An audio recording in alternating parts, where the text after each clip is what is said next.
Hey, how are you today? I'm doing pretty well.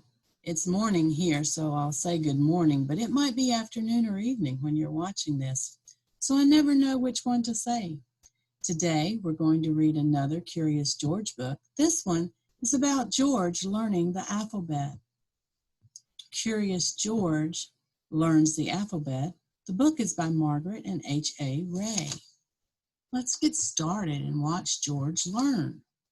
I bet you're learning the alphabet too.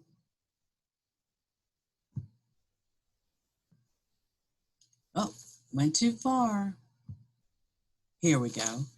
This is George. He lived with his friend, the man with the yellow hat.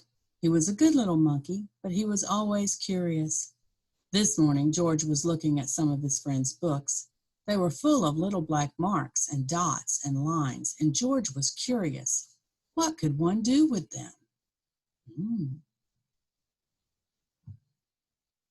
The man with the yellow hat came just in time. You don't tear a book apart to find out what's in it, he said. You read it, George. Books are full of stories. Stories are made of words, and words are made of letters. If you want to read a story, you first have to know the letters of the alphabet. Let me show you. The man took a big pad and began to draw.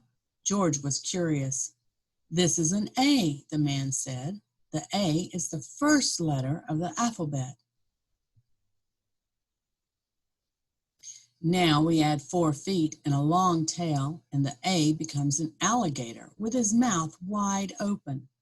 The word alligator starts with an A. This is a big A. There is also a small a. All letters come in big and small. This is a small a. It looks like a piece of an apple. George knew alligators and apples. You could eat apples. Alligators could eat you if you didn't watch out. This is a big B. The big B looks like a bird if we put feet on it and a tail and a bill. The word bird begins with a B. Birds come in all colors. This bird is blue. George loved to watch birds. This is a small bee. It could be a bee. This bee is busy buzzing around a blossom. The bee's body has black and yellow stripes. George kept away from bees. They might sting, and that would be bad. This is a big C. We will make it into a crab, a big crab with a shell and feet and 2 claws. This is a small C. The small C is like the big C, only smaller, so it becomes a small crab. It's cute. Crabs live in the ocean. They can swim or run sideways and backwards. Crabs can be funny, but they can also pinch you. Now you have 3 letters, George, the man said. A and B and C.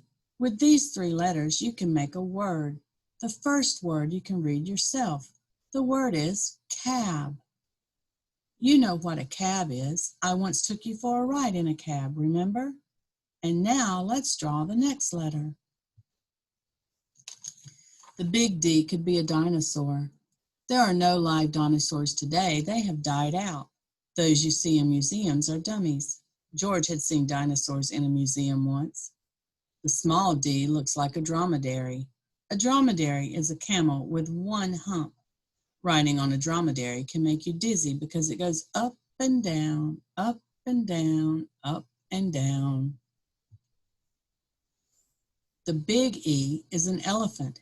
He's eating his evening meal, eggplants. George loved elephants. The small E could be the ear of a man or the ear of a monkey. People's ears and monkeys' ears look very much alike. The big F is a fireman fighting a fire. Never fool the fire department or you go to jail, and that's no fun. The small f is a flower. George's friend was fond of flowers. George preferred food. The big G is a goose. Goose starts with a G like George. The small g is a goldfish. He is in a glass bowl and looks gay. Now you know 7 letters, George, said the man. A, B, C, D, E, F, G. With these letters, we can already make quite a few words. I have written some of them down. You read them while I get your lunch. Look, they can spell dad and Ed and bad and bag and cage and bed and feed. It seems the only word you can read is bad, said the man when he came back. I think we had enough for one morning. I'll feed you now, and then you take your nap. After your nap, we'll go on with our letters. George has torn that room up. The big H is a house. It stands on a hill behind a hedge. George's home used to be the jungle. Now he lives in a house. The small H is a horse. He is happy because he has heaps of hay. George had his own horse, a hobby horse. The big I is just a long line going straight down. It does not look like much. It could be an icicle. The small I is a line with a dot on top. It could be an iguana. An iguana is a sort of lizard. Iguanas don't like ice. They like the warm sunshine. So does George. The big J is a jaguar. Jaguars live in the jungle. George knew jaguars. He had lived in the jungle once. The small J is a jack-in-the-box. George had a jack-in-the-box as a toy. He just loved to make it jump. The big K is a big kangaroo called Katie. The small K is a small kangaroo. He is Katie's kid. The big L is a lion. He is lucky. He is going to have leg of lamb for lunch, and he loves it. The small L is a lean lady. She is strolling along a lake, licking a lollipop. George liked lollipops. The big M is a mailman. His name is Mr. Miller. He brings a letter. Maybe it's for me, thinks George. The small M is a mouse. He is munching mints. And do you know what else it is? Said the man to George. M is the 13th letter of the ABC. The whole alphabet has only 26 letters, so 13 is just half of it. You can make lots of words with these letters. Why don't you try? Here is a pad and pencil. George started to think of words, and then he wrote them down. It was fun to make words out of letters. Let me see, said the man. Ball, milk, cake, ham, jam, egg, lime, feed, kid. That's very good. But what on earth is a dog or a digil or a blimlimlim? There are no such things. Just any letters do not make words, George. Well, let's look at some new letters now. The big N is a napkin standing on a dinner plate. It looks neat. George had seen napkins folded that way in the restaurant when he was a dishwasher.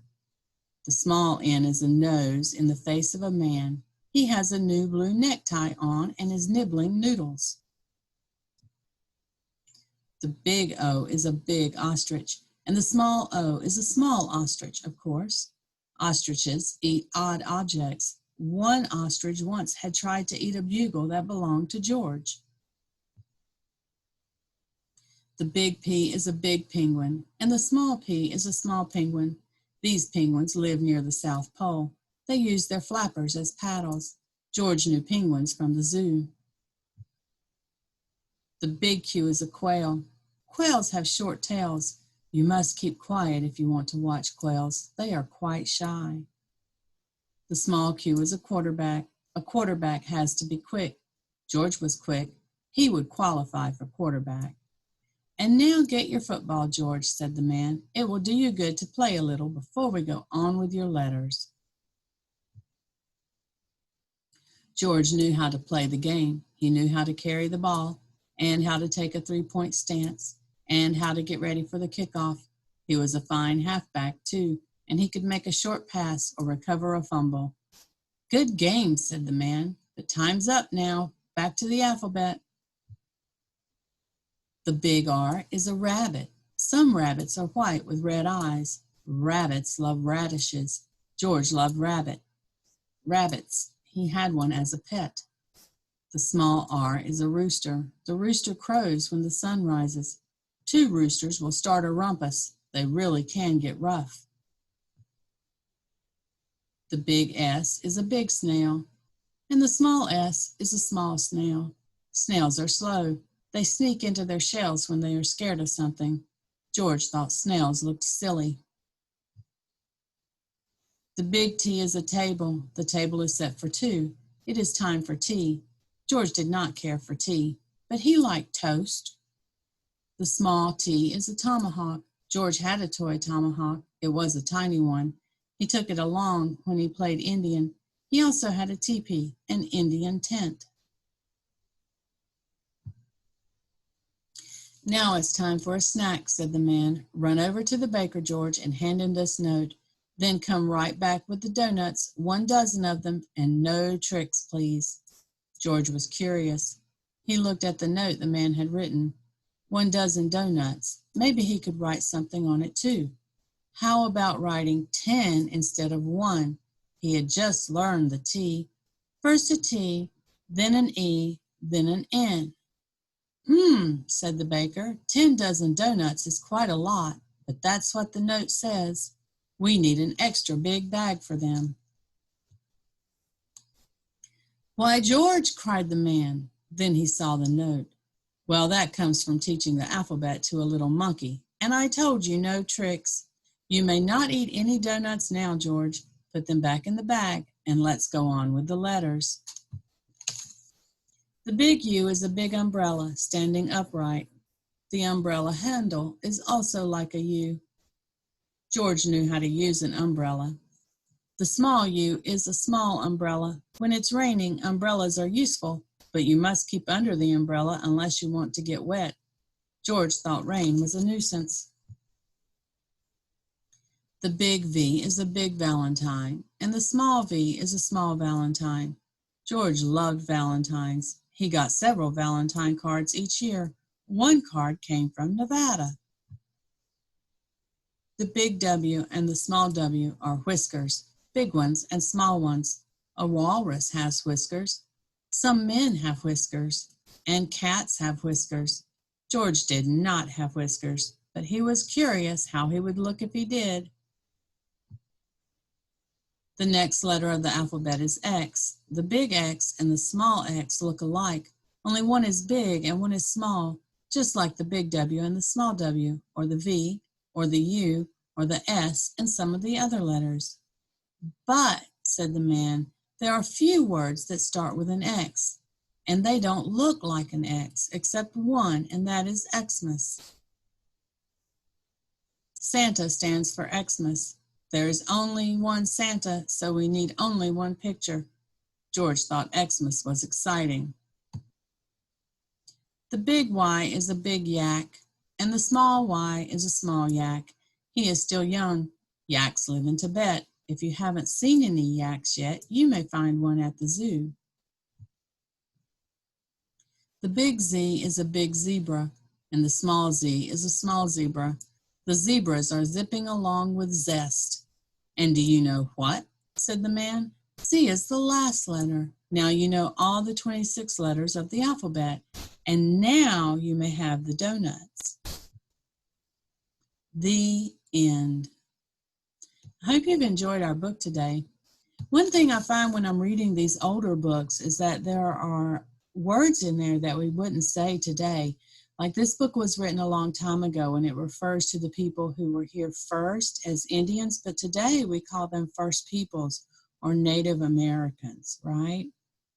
So I think there's some value in older books, but sometimes there are problems too. Our attitudes have really changed, and that's a good thing. You guys have a great day.